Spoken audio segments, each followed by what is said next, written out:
Então, gente, olha só, como eu prometi para vocês, nós vamos fazer a análise de um dos poemas do Ferreira Goulart, que faz parte, né, desse conjunto de poetas que escreveu poesia social. Ferreira Goulart, Tiago de Mello, Afonso Romano de Santana, se utilizaram da palavra, né, demarcando uma linguagem que beira aí ao cotidiano e que tinham como principal alvo, né, uma participação junto aos problemas sociais e políticos que assolaram a época, né, o nosso país.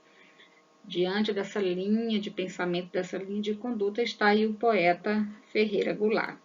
E nós iremos analisar agora o poema Não Há Vagas. Então está aqui o poema. E começa o poeta.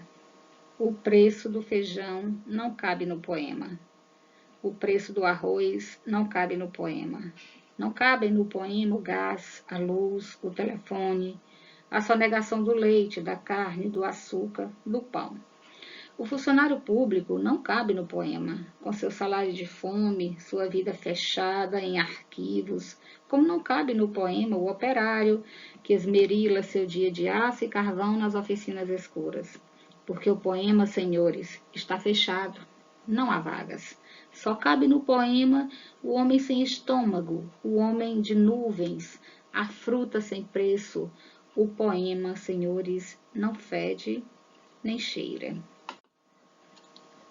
Aqui nós temos um trecho do poema Não Há Vagas, de Ferreira Goulart. Como afirmam alguns notáveis estudiosos da obra desse poeta, eles dizem que Goulart emerge de uma autêntica relação demarcada, digamos assim, corpo a corpo com a poesia, cuja habilidade se faz vista pela busca da expressão, a qual se dá por intermédio do sofrimento do povo, dos fatos relativos ao próprio cotidiano, como ocorre no poema em questão. Enfim, nós podemos atestar no poema uma nítida crítica social, assim como afirmado anteriormente, cujo alvo principal é a realidade circundante, levando em conta as mazelas oriundas dos fatos sociais de uma forma geral. Tais pressupostos se manifestam em outras criações suas, como, por exemplo, no poema de 1964, que vai fazer uma denúncia da ditadura militar.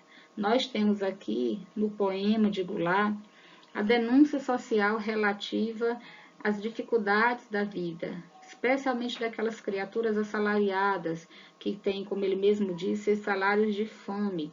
A poesia, que geralmente trata de temas altos ou de temas nobres, diz ele num tom de muita ironia, na poesia não cabe o preço do arroz, o preço do feijão, não cabe as contas de telefone, de gás, o leite, o pão, a carne, porque o poema está fechado. Está fechado nesse sentido para o povo, está fechado para a parte mais sofrida da sociedade, porque a poesia, desde o início da sua história, tem caminhado ao lado das elites. E aqui ele denuncia também essa discriminação social, ou essa fragmentação da própria poesia em decorrência das classes sociais. Há uma denúncia, sem dúvida, da vida miserável que a maioria das pessoas levavam no Brasil, ali entre as décadas de 60 e as décadas de 70, mas há também uma denúncia da miséria cultural que grande parte da população brasileira vivia. É um poema muito constante nas provas do Enem e é um poema que explora a dificuldade do povo assalariado, do povo miserável, que ainda são milhões de pessoas em nosso país. Vale a pena ler os poemas de Ferreira Goulart, especialmente com esse olhar mais crítico, com esse olhar voltado para essa denúncia social que ele faz de maneira fina e bem elaborada. Oi, queridos, para a gente concluir então essa parte que trata da poesia concreta, da poesia social, da poesia praxis, e como é mais constante na prova do Enem os poemas concretos, eu gostaria de lembrar de uma personalidade muito importante dentro desse movimento e que é bem contemporânea, é Arnaldo Antunes, aquele mesmo, o ex-Titãs. Ele é músico, participou da banda Os Titãs e escreve poesia concreta desde aí a década de 90.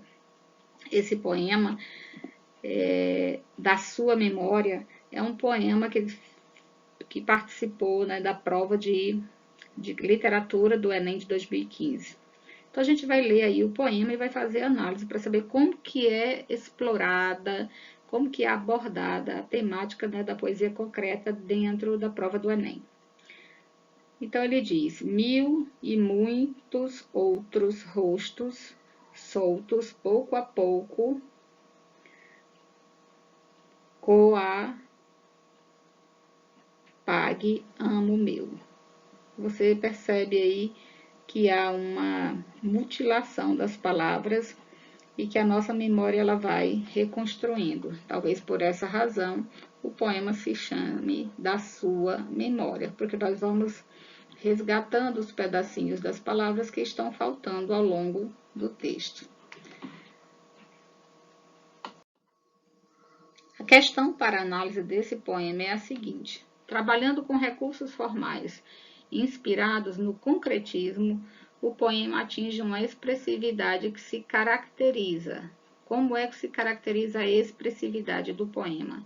Pela interrupção da fluência verbal para testar os limites da lógica racional, pela reestruturação formal da palavra para provocar o estranhamento no leitor, pela dispersão das unidades verbais para questionar o sentido das lembranças, pela fragmentação da palavra para representar o estreitamento das lembranças, ou pela renovação das formas tradicionais para propor uma nova vanguarda poética.